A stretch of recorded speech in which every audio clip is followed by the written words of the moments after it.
Welcome to Monday. This is KHQN, John Birch Radio, and the New American Review with constitutional attorney Joe Wolverton and co-hosts Paul A. Jensen and Orion Marler. Good morning, folks, and welcome to the New American Review right here on KHQN 1480. We're glad to have you with us this morning. Nice to have you, our co-host, Orion Marler. Good morning. And our constitutional attorney, constitutional lawyer. What's the difference, Joe? Attorney, lawyer? In England, there's a difference, but here there's no difference. So solicitor, our constitutional solicitor. That's right. We're glad to have Mr. Joe Wolverton with us and all of the knowledge he brings. And one of our first stories we're going to talk about this morning is a story you wrote last Friday.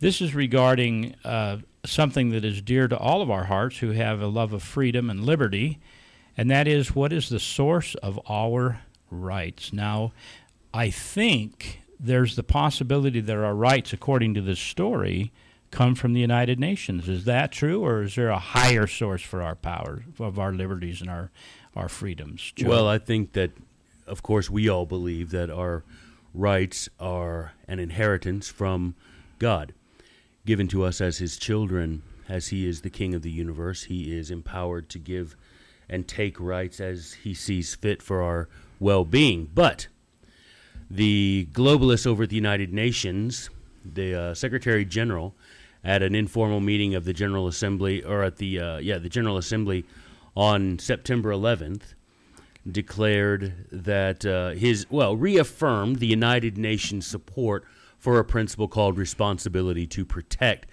essentially saying that if the United Nations believes that any regime in any member state is not behaving as the United Nations would have it behave, then the United Nations possesses the right to go in and alter the government of that nation. I would assume that includes the United States. And I would particularly be supported in that assumption by the fact that our ambassador, our brand new ambassadress, to the United Nations, Samantha Power, is one of the architects of this principle known as responsibility to protect, or R2P, they call it for short. Everything at the UN has to have an acronym, to make it sound cool. R2P is one of their core principles and one they're relying on to fix the mess in Syria. And, I put that in air quotes because someday you can imagine with all these crazy gun-toting wackos in the United States who go around praying and carrying guns, well, the United Nations is going to have a responsibility to protect us. And they're going to need to come in and fix the mess that is the United States. And fortunately for us, one of the chief architects of that principle is our own Samantha Power. The Ginger Ninja, I call her, by the way. Well, we know how well that's worked in the past. Oh, yeah. It works so sure. well. Oh, yeah, yes. Absolutely. Ask Mali and ask Libya and Somalia, for goodness sakes. The interesting thing is that they have all these noble principles, and they sound so noble and like that they're going to be protectors of our rights and so forth. But every time it doesn't seem to work the way they propose. Well, I think it does work the way they propose. Well, yeah, because in secret they propose to do away with the liberty of all nations. R2P, I want to go over. Yeah, you were being facetious. Please, don't be so facetious. We're pretty facetious on this show anyway. Absolutely. I want to go over these, basically what the responsibility to protect, because I don't think people talk about it enough. I don't think people talk about the threat to liberty that comes from the UN enough.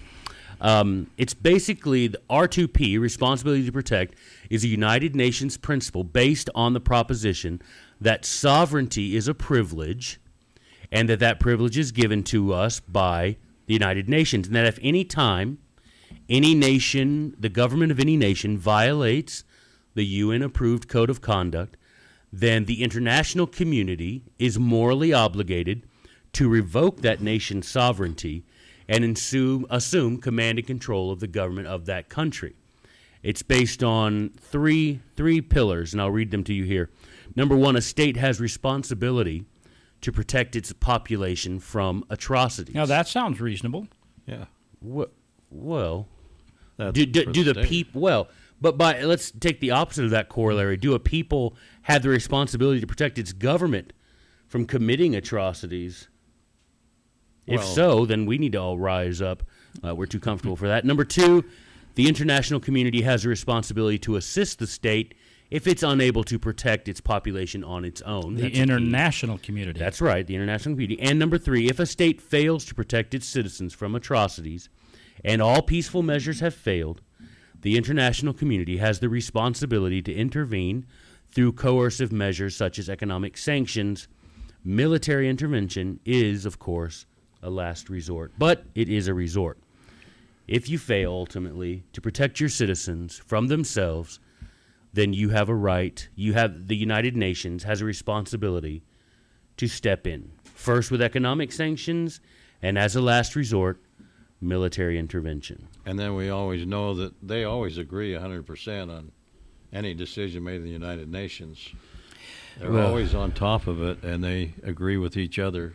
Well, I'll tell you one thing they do agree on. Having spent 10 days there in March while they debated the arms trade treaty, I can tell you one thing that these people at the United Nations all agree on, that the Constitution of the United States is the single remaining obstacle to the establishment of a one-world government. That is, when they think no one's listening, that is what they admit among themselves, that were they to get rid of the Constitution of the United States, the world would be a better place, would be a freer place, and the installation of a one-world government would be practically overnight.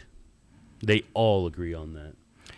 So what can we do, Mr. Wolverton? How can we protect our God-given rights against the moral principles that are being propounded or proposed by the one-world government globalists with the wearing the frock of the United Nations? First thing everybody needs to do, call their federal senator and representative and say, vote in favor of the bill in the House and the companion bill in the Senate, calling for the United Nations to remove itself from membership in the United Nations. Also calling to remove the United Nations from the United States. That's the first thing. And the most important thing, the John Birch Society's been saying it for, 50 years now?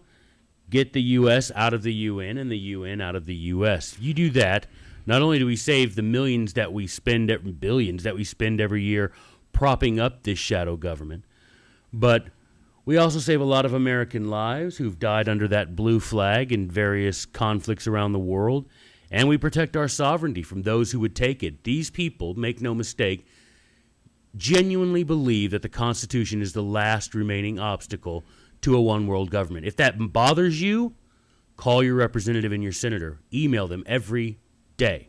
If that doesn't bother you, you need to get educated about why it should bother you.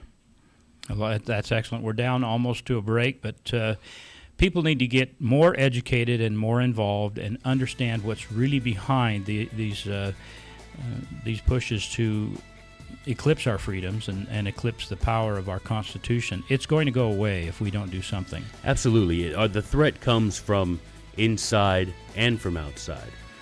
All right, folks, we're up to a hard break, and we'll be back with you here on the radio live in 2 minutes, and then we'll talk to you on television. We'll continue with you. Glad to have you here on the New American Review.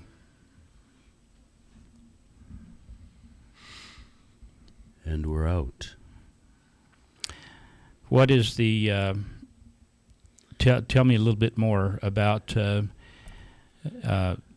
Secretary General Ban Ki-moon. What's his background? It's September 11th meeting. They got together to talk about Syria, of course, in advance of the fact that the UN report came out this morning saying that in 13 instances the government of Assad used chemical weapons on its own people, which, who knows? You can't tell.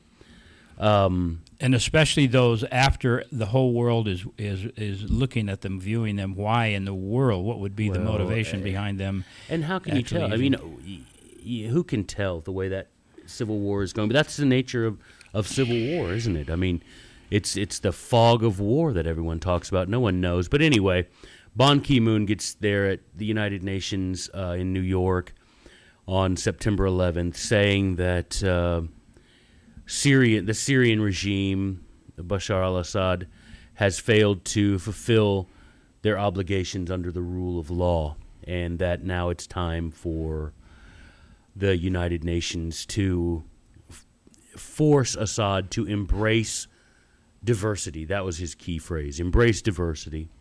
And if not, then the UN will come in and enforce diversity on the government.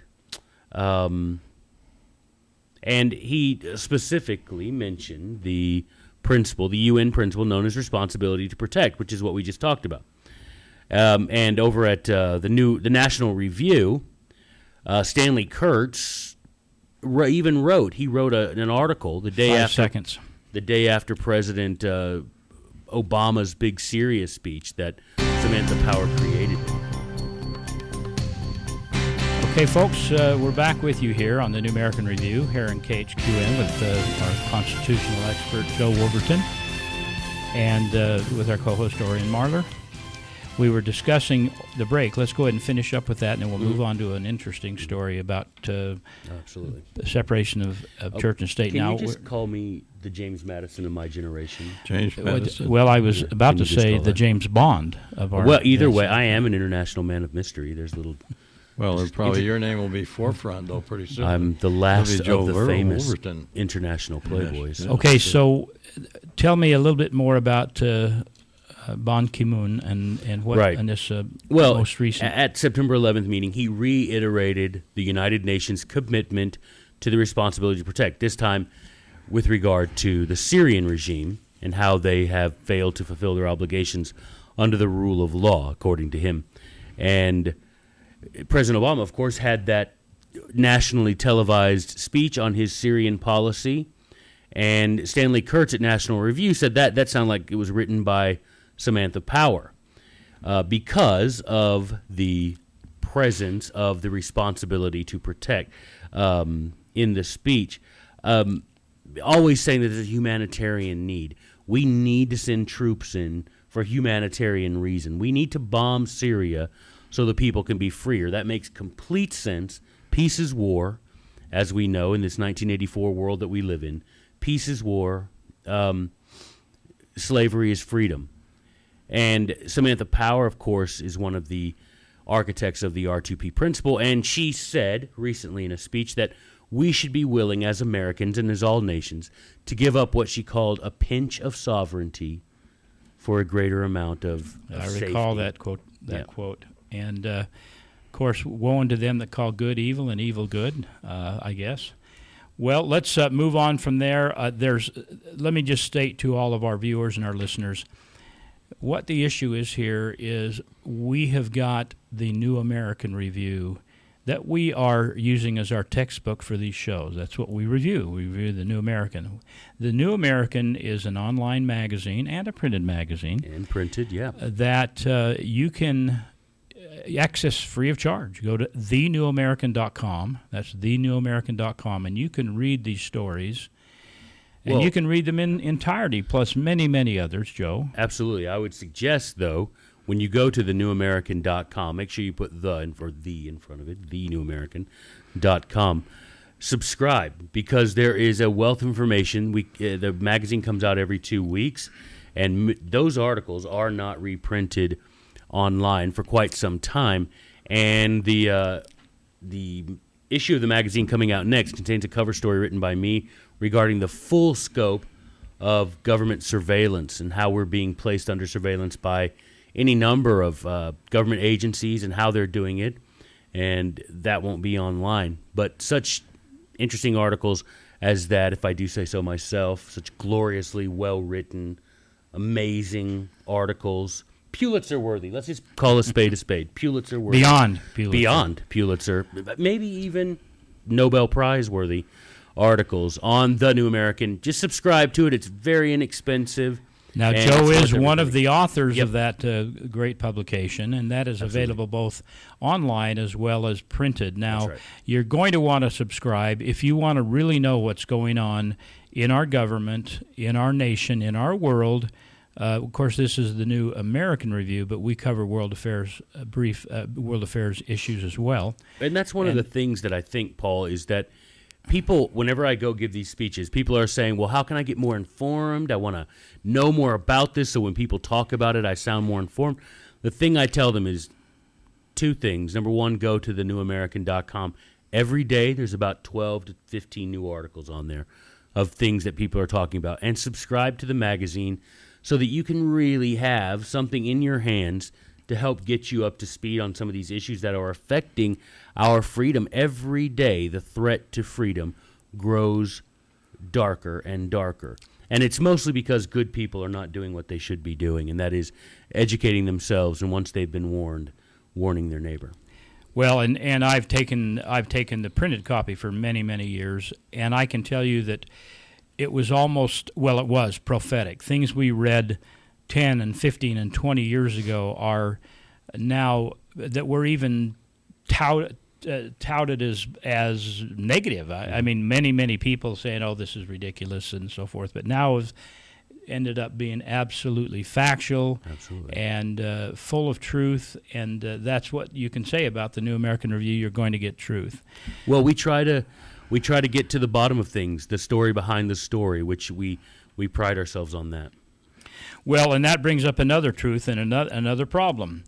And we're going to talk first about the story, Joe, and then let's hear a little bit about the philosophy. Sure. The USDA, the United States Dairy Association, of all people, Department of Agriculture. The Department of Agriculture. They said they say that the Florida Food Pantry must remove. Now, they are a Christian organization. It's the Christian Service Center in Lake City, Florida. Have stated that they must remove any Christian symbols. That's interesting to tell a church that it has to remove its Christian symbols. Tell us a little bit about this story, Joe. The Christian Service Center in Lake City, Florida, is a food kitchen. They give out meals to those who are less fortunate. They are literally doing the work of the Lord on the earth, handing out, feeding those who are hungry, clothing those who are naked. And what they do is, whenever they give out a meal, they would hand out one of the little Bibles. You've seen the little Bibles that people give out for free. They would give out a little Bible, and they would give out a meal, and they would ask the person if they would like to pray and if they'd like to hear a short message about the gospel of Jesus Christ. Well, the Department of Agriculture hears about this and tells them, you're no longer going to get any food supplies from the Department of Agriculture unless you remove all references to Jesus Christ, quit handing out Bibles, and take down the pictures of Jesus inside the pantry, and take down the 10 Commandments monument as well. And unless they do that, they will no longer receive any subsidies from the USDA, any food subsidies from the USDA. And to their credit, Kay Daly, the executive director of the CSC, the Christian Service Center, said, then I guess we won't be taking any food from the government. Which I applaud her. She's not of my faith, but she is an example of a good disciple of Jesus Christ, someone who's doing good work every day, and someone who recognizes that when there's a threat to liberty, you stand up in defense of liberty, especially in defense of the liberty which is known as, the freedom to practice one's religion. She also said that if the Savior could feed the 5,000 with a few loaves of bread and 5 fishes, or 5 loaves of bread and a few fishes, absolutely, he says we'll be able to get the food in here to feed those people. And it has And happened. Others have stepped up. Such a great thing. In a way, it's a positive thing that the USDA came in there and said, hey, we're not going to give you any food anymore because you're promoting the gospel of Jesus Christ. In a way, it's a good thing because now local churches have stepped up, individuals have stepped up and brought food much more than the USDA ever brought. These individuals and these churches in Lake City are making up the difference in a glorious way, in a way that we all should commend. I mean, we should have that place flooded with calls congratulating them for what they've done, not only in the name of liberty, but in the name of Christian kindness. Tell them we support you. And boy, if you have an extra $1 or $2, why not help them out and help out your local there you food go. pantry as now, well? what should be the source of welfare? Should it be the government? Should government be involved in feeding people, or should that be an individual, a family, and a church responsibility? They've usurped that responsibility, Absolutely. and with it come the ties that control. I'll tell you, I teach, as you've noted before, I teach a class on the American government. And one of the things we talk about is legal plunder. If it's illegal for me to do to you, it's illegal for the government to do to you. I can't go to you, Paul, and take money out of your wallet and go give it to any humanitarian cause that I think is worthy. I can't do that. That's called stealing. Well, if it's stealing for an individual to do, then it's still stealing for a government to do. Because they derive their powers from the people. That's right. So if Farmer Jones has 2 cows and Farmer Smith has none, Farmer Smith can't take one of Farmer Jones' cows without facing criminal charges. But the government does it every day. No matter how noble the cause. That's communism. Well, yes, and it's the beginnings of communism, absolutely. And it's known as legal plunder, and I want everyone listening to this to get fired up and make sure our government knows that we know what they're doing. They are stealing. They are doing to us what we would be thrown in jail for doing to each other. And now they're actually openly calling it redistribution of wealth. When I was young, that was a terrible phrase, but now I've heard the president use it, redistribution of our wealth. Absolutely. Take from those who earn and work and give it to those who are idle and don't produce. Taking property from a man to whom it does belong and giving it to someone to whom it does not rightly belong.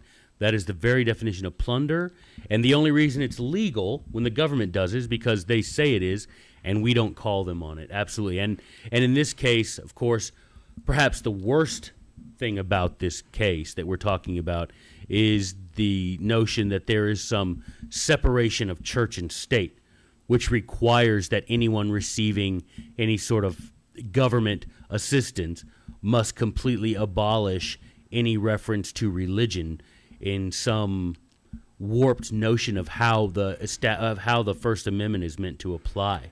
Now, there's a story inside the story in the New American that talks about an Indiana food pantry that was also facing the loss of its USDA food privileges. What happened there, Joe? Well, they did lose their privileges, and they agreed. They finally made, I guess you'd say, a compromise with the government and said, we'll wait till everyone gets their food, and then we'll ask them if they would like to pray. So the issue was over.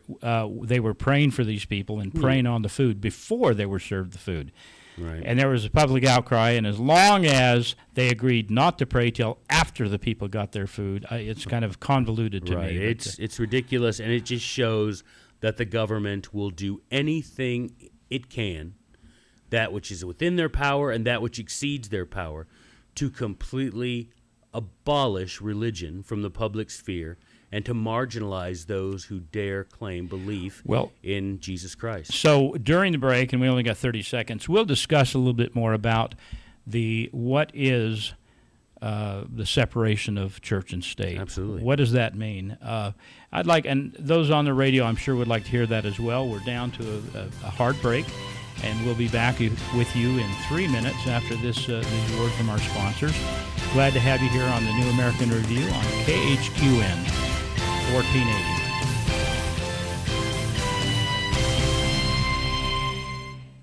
Okay, Joe, what does this mean? What is the separation of church and state? How did this all come about? What's the history of this? And is there supposed to be a separation of church and state? Is that what was meant by the Founding Fathers? Well, yes, in a way, but I mean the phrase "the separation of church and state," of course, comes from a letter written by Thomas Jefferson to the Danbury, Connecticut Baptists. Connecticut had an established religion, a congregational religion, and the Baptists were being oppressed. And the Baptists wrote a letter to Thomas Jefferson saying, "What can we do about this?" And Thomas Jefferson said, "Well, I hope that the legislature of Connecticut will begin to permit the free exercise of religion and establish a wall of separation between church and state." Now, what he was talking about, of course, is completely complying with the Constitution, that is, eradicating an established religion. Because in, I think, 8 of the 13 colonies originally had established religions. They had state-funded religion, right? And those who weren't members of those religions were still forced to pay for the preachers and the buildings and that sort of thing. And, of course, our founding fathers, principally among them Thomas Jefferson and James Madison, knew that you're actually constricting freedom when you make an established religion. So they said, let's have 2 things, 2 prongs. Number 1, the government cannot establish a religion. Number 2, the government cannot infringe on one's right to freely exercise his own religion. That's the 2 prongs. No established religion, that is to say, no government established religion, church. No state church, and everyone must be permitted to freely exercise his religion. That's it. That's the scope of the First Amendment. That's what the First Amendment means. Well, as far as the religious part, that's what it means. Don't have a state church. Don't infringe upon people's right to practice a religion. And, you know, in the last couple of years, President Obama and the Obama administration have subtly changed the right to freely exercise to the right of worship, which is an entirely different thing, right? Worshiping is one thing. Freely exercising your religion is quite another. But as they so often do, they try to shrink the scope of the right to fit their definition. And people don't notice it. People don't pay attention. I mean, I've been writing about that for, I guess the first time I wrote about it was 2010 when President Obama and Hillary Clinton began mentioning freedom of worship. There's no freedom of worship 5 in seconds. the Constitution.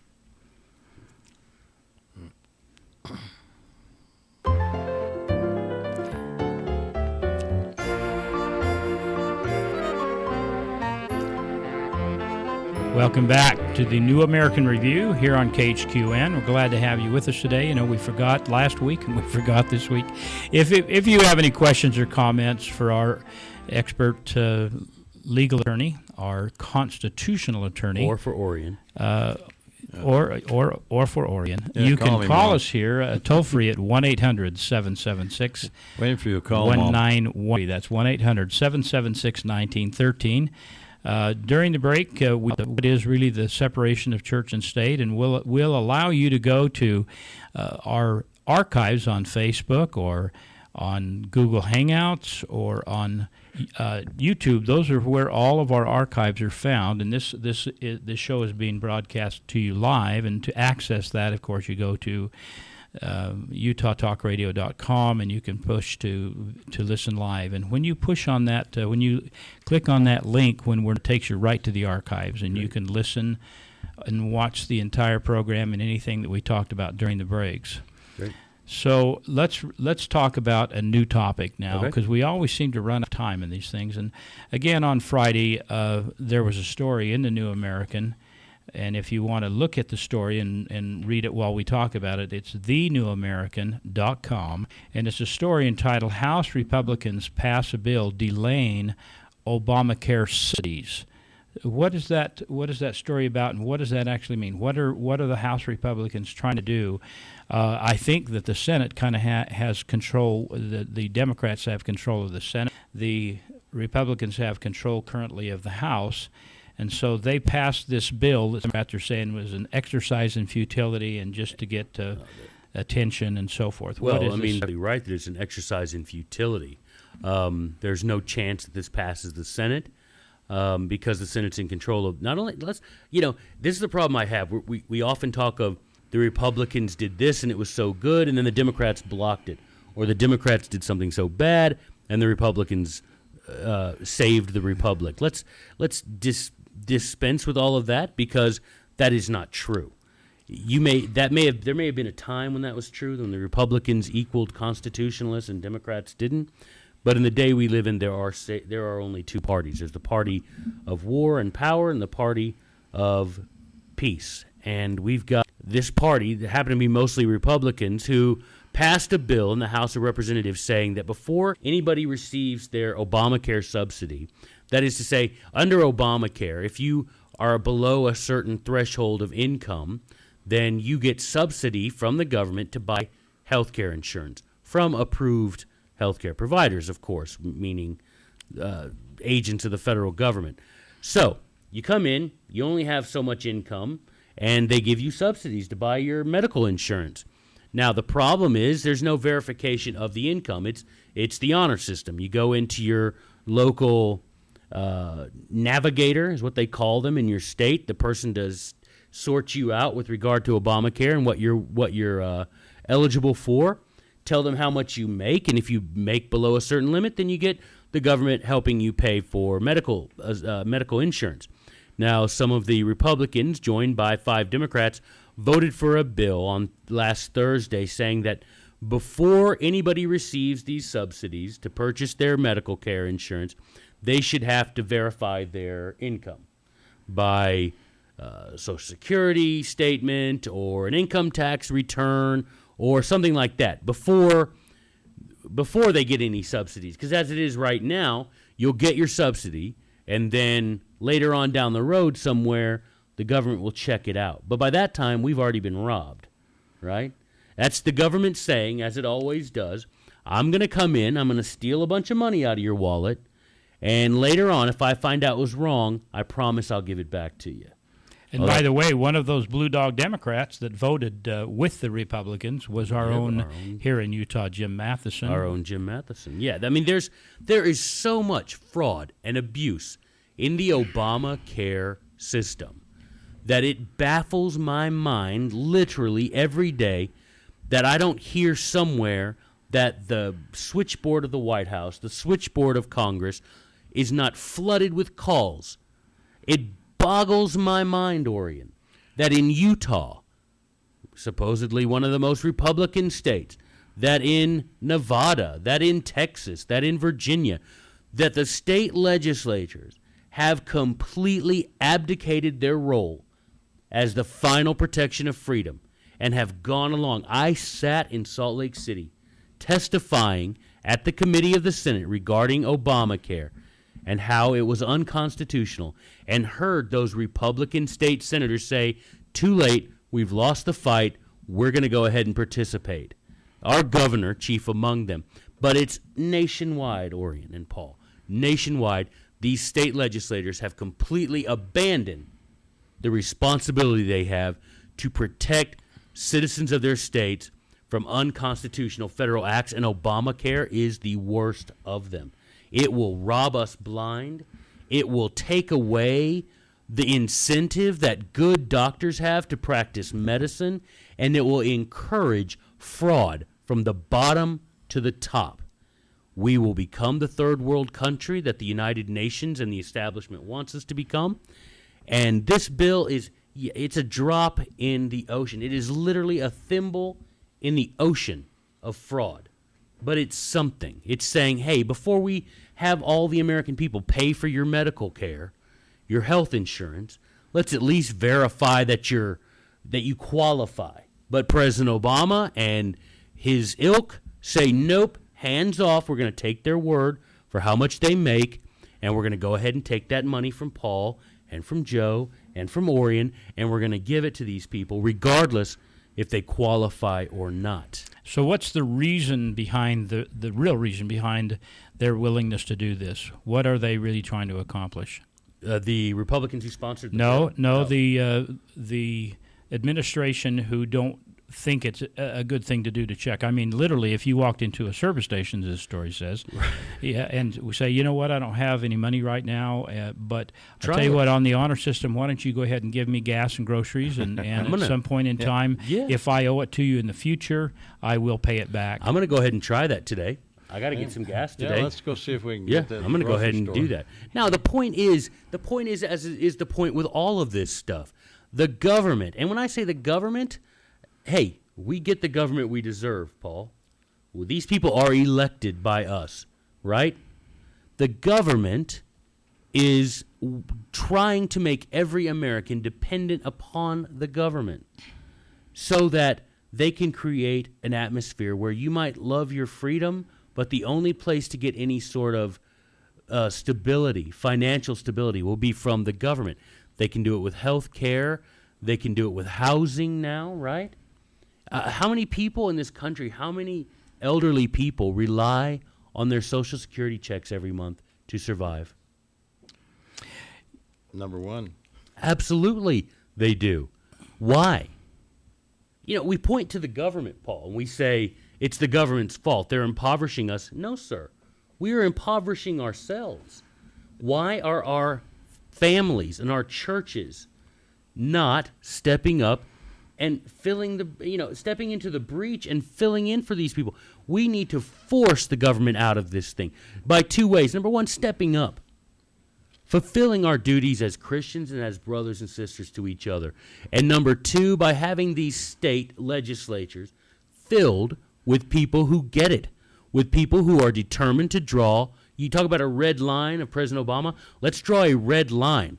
And that red line is the Constitution. You are allowed this much power. If you exceed it, every act exceeding that power is null, void, and of no legal effect. You can make laws all day, and unless they're constitutional, they will not be obeyed.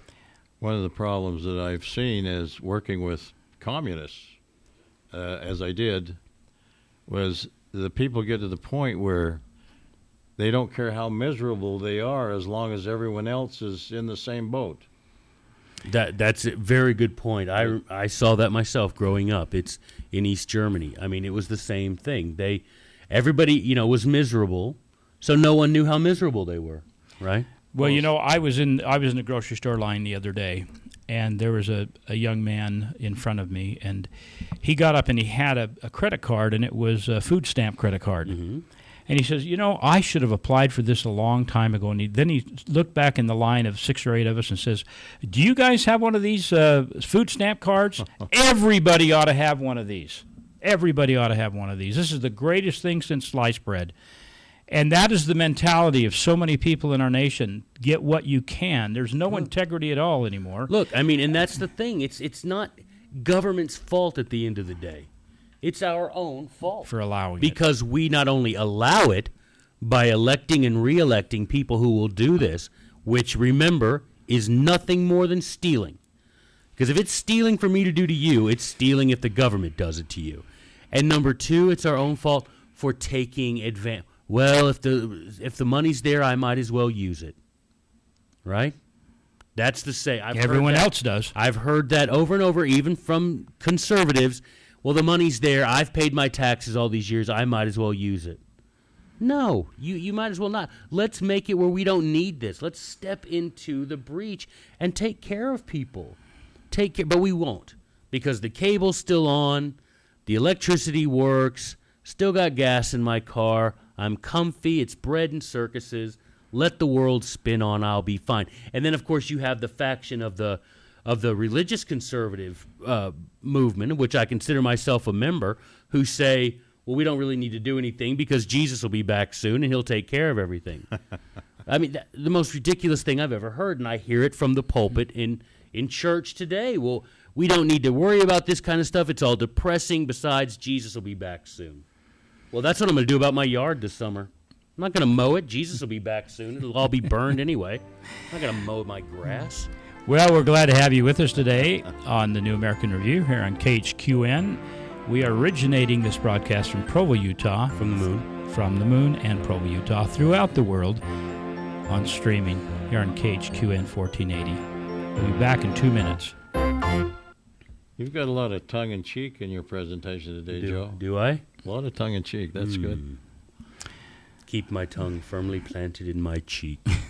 But that's what the Russians told me, though. If they don't care how miserable they are, as long as everybody's the same. And if one had a successful garden in the middle of the night, the neighbors would come and trample it down. Absolutely. Because they wouldn't let anybody be better than they were. Oh, absolutely. But the problem, the money runs out. Well, the money runs out, then everybody gets miserable, just like he was talking about. Right, and that's what we talked about last week, was that, the big, nothing's going to happen here until the checks start bouncing. As long as your food stamp card works, as long as you get your check every 1st and 15th or whatever, whenever they come out, Everything's fine. The moment those checks stop coming, though, you're going to have a revolution, and it's not going to be from people like you and me. It's going to be from the people receiving government subsidy.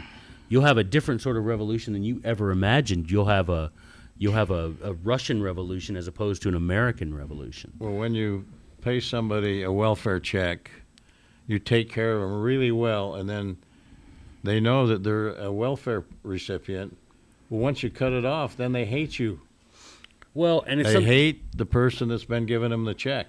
Absolutely, and it's also a thing of, one thing I teach in my class that I teach on the Constitution is that if one of the primary ways that the establishment keeps people on the dole is to make it not to unattach the stigma to receiving welfare. If there's no stigma, if everybody receives it, there's no stigma to it. And that's one of their best tactics, is remove the stigma. That's why they went to the card, because 5, if you show 4, food stamps, 3. it shows. Quando sono solo sognar orizzonte mancan le parole. Sì, lo so che non c'è luce in una stanza. What a variety of lead-in music. What happened to our AC/DC bumper music, engineer? I don't know. Jonathan, what happened to the AC/DC switching bumper? things up. I mean, we go from AC/DC to what? Hey, I'm awake. I'm awake, everybody. I think you ought to play one of my songs for the intro. One of you have some songs? Bring it. Yeah. He used to be he had a wonderful band, well-known band back in the Sandy Hill Singers. The Sandy Hill Singers. Good morning, Provo. I got a copy of his CD. This morning, the Sandy Hill Singers featuring Ori and Marla. We're glad to have you back here in Provo, Utah. We're originating this broadcast throughout the world. And the moon. And we get a lot of people who contact us over in the East Coast. Quite surprising. We're glad to have you all with us. And we're talking about some things today. This is a continuation of the previous segment, and this one is entitled, a story in the New American Review entitled, House GOP Leadership Thwarted by Tea Party Conservatives Over Defunding Obamacare. Now, in the previous story, we didn't talk about just defunding Obamacare in its entirety. It was a discussion about just the overages, just the subsidies. Mm-hmm. Now, this one is the GOP House leadership were trying to get a House bill passed by House Majority Leader Eric Cantor. Is he actually a conservative? Is he a Republican? He's not even a rhino, is he? I mean, he's just he's a very, very liberal individual who is obviously a globalist. Absolutely. But when it was obvious that this bill was going to be defeated, and what was the bill? And also, we have our own Jason Chaffetz here in Utah who called this bill and the pulling of the bill hocus pocus and to chancery by Senator Ted Cruz. What is the bill that we're talking about, and what was it the attempt? What was it trying to accomplish? Well, it was basically a pair of bills. One that would have defunded Obamacare, and one that would have kept the government running through the middle of December. Now, what was going to happen to that? Obviously, and this is why Jason Chaffetz and Ted Cruz and other people who understand the Constitution called it a trick and hocus pocus and chicanery and every other synonym you can think of. Because what was going to happen is that senators were going to have to vote. They were going to have two opportunities. One, they could vote down the running of the government, and it would be tied to defunding Obamacare.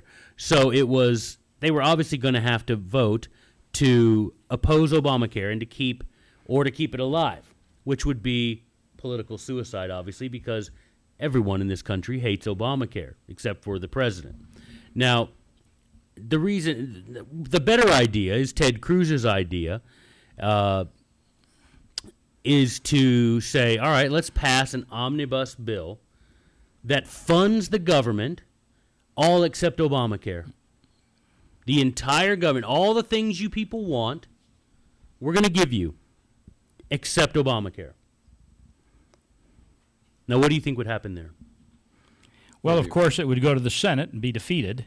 Yes, it would. And then it would go to the president, even if it was passed in the Senate, and it would be vetoed by the president. But where would the responsibility lie? That's the question, and that's what Ted Cruz understands: is where would the responsibility lie for not only making the government bankrupt and run out of money for all these people that they love to subsidize, but for they would be doing it in the what would they be saying? It's more important to us to preserve and protect and defend Obamacare than preserve, protect, and defend the Constitution as we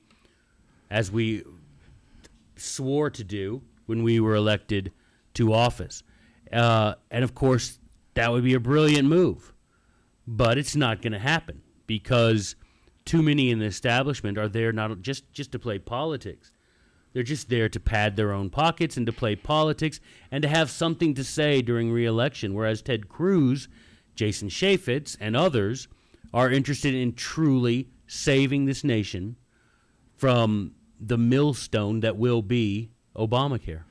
Well, as far as the Congress and the Senate, they have to use this Obamacare too, right? No, they do not. No, they are exempt from following their own laws. Of course, we've discussed this before. If you or I sent money to Al-Qaeda, we'd be indefinitely detained in a federal prison. If the Congress sends money to Al-Qaeda, they're praised as humanitarians and as peacekeepers and liberty lovers, et cetera, et cetera. So anyway, we've got, as we see there on the screen, you've got our own Mike Lee and Ted Cruz and Rand Paul in the Senate. Those are the three musketeers there that are trying to do what they can to pull this country in some small way back toward its constitutional foundation. And thank heaven for them, for trying. And we're going to try to get them on the show, actually, to talk a little bit about what they're doing and the purpose for, what's behind their purpose. Why are they so different? Why do we finally have these people in the Senate that are trying to do what they can to preserve the Constitution? Let me ask you, Joe, why would not the Republican leadership want to propose the Ted Cruz option of we will fund a budget for the United States, but we will eliminate Obamacare from being funded? Why would not the Republican leadership want to go along with that? Because it even if they are playing politics, it exposes their real hand, exposes their hand of what they want, and then it takes it away from being a Republican problem to being a Democratic issue that they defunded government. They went ahead and went along with the Obamacare. Well, which everyone, 79% was the last number I heard of American citizens that are against Obamacare. It's politics. I mean, if Cantor's bill were to be passed in the Senate, and the senators would be forced, the sitting senators would be forced to vote to defund Obamacare in that way, then yes, you'd probably have more Republicans in the Senate come 2014. Yes, you'd probably have more. But what type of Republican? Why does it matter? You're going to have a Republican who's against Obamacare, but who has to play politics with Cantor and his ilk and allow the government to continue to grow at the pace it's growing. And when you say government is growing, it's growing because it's killing us. Yeah. It's like a zombie. The government's like a zombie. It's a zombie that grows more powerful as it consumes our wealth and prosperity. And of course, this makes it difficult for, we were talking about the Tea Party. It makes it difficult for members of people who consider themselves Tea Party. Are you going to stand up and say, absolutely defund Obamacare, but fund the rest of the government in the name of politics, in the name of getting Republicans elected? Or are you going to follow the example set by Ted Cruz and say, no, let's go ahead and make people decide? Do you care more about supporting and funding Obamacare than you care about supporting all of these myriad social programs? Let's make it where you have to stand up and be counted. But people hate that nowadays. People hate being counted and standing up. Well, in the 2014 midterm election, with 21 of 35 Democratic seats up for grabs. How important would this be to try to maybe change the leadership in the Senate as well? How can that be done? What can we do to expose these people for who they are? Of course, the Democrats are no different. Who said there's not a dime's worth of difference between either party? No, I don't know. I did. And that was you? I created okay, that. No, it's the responsibility lies with us, of course, to find people that have a record of being constitutionally sound and demonstrating that they will be bound by the Constitution. That no matter how noble or how humanitarian something may be, if they are not specifically granted that power in the Constitution, that they will not do it. That was the legacy of Ron Paul, right?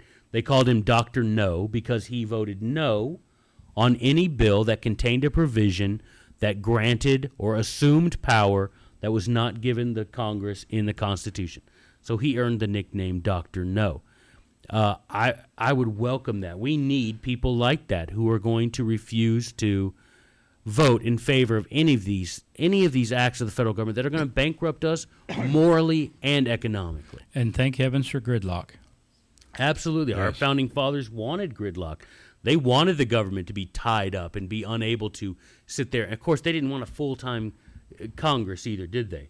They wanted citizen representatives, people who are working 9 months out of the year and 3 months out of the year, go to Washington, take care of necessary business. But now, Washington's a full-time job. Being a representative is a full-time job. Not only that, it's the best entree to a bigger, better-paying full-time job when you get out. And retirement, you bet. Absolutely, and a great retirement program. And you don't have to participate in the Obamacare fraud. You get to actually have your own health insurance. You know what a racket that is. Orion, you should run for Congress. Well, I probably could. I could absolutely. I could vacillate either way. Absolutely. Whatever the way the wind blows, that makes the most money Let's do it. and pleases the most congressmen and senators. But, remember, let's not forget that the primary way, the best way to fight this whole thing is not to worry so much about Washington. Frankly, we'd all be better off if the government was left bankrupt, did not receive its funds, and returned to the swamp that it won. Whose ever idea it was to drain that swamp, yeah, we need to have a talk on the other side. But I think the best way is just to make sure we make strong states. Get the states back to being strong. And nullification and power. Nullify this stuff. If you don't know what nullification is, please go to thenewamerican.com and type in my last name and the word nullification in the search bar. Read the hundreds of articles I've written on it and really get up to speed. And let's return this country to its constitutional foundations. I couldn't run, though. I can't lie. Oh, well. I cannot tell a lie, so I couldn't run. You in Washington. Well, we're glad that you've joined us today on the New American Review here on KHQN 1480. We're still on, I think, for another 5 seconds. Yeah. Can we have a little something from the Sandy Hill Singers? By the Sand Hill Singers? Yeah. Well, Give I us do a a little little Elvis Presley. A little something. Baby, Yeah, I that's, wanna the timing's be off on that one. your loving teddy bear. It was There you go. 8 seconds too soon. Are we still on? No. Okay. Oh, wow. We can sing we can something. tell some stories now. We can tell Well, you're some- on television, but anyway. Oh, we're on television. Okay. All We're right. streaming live across the world, and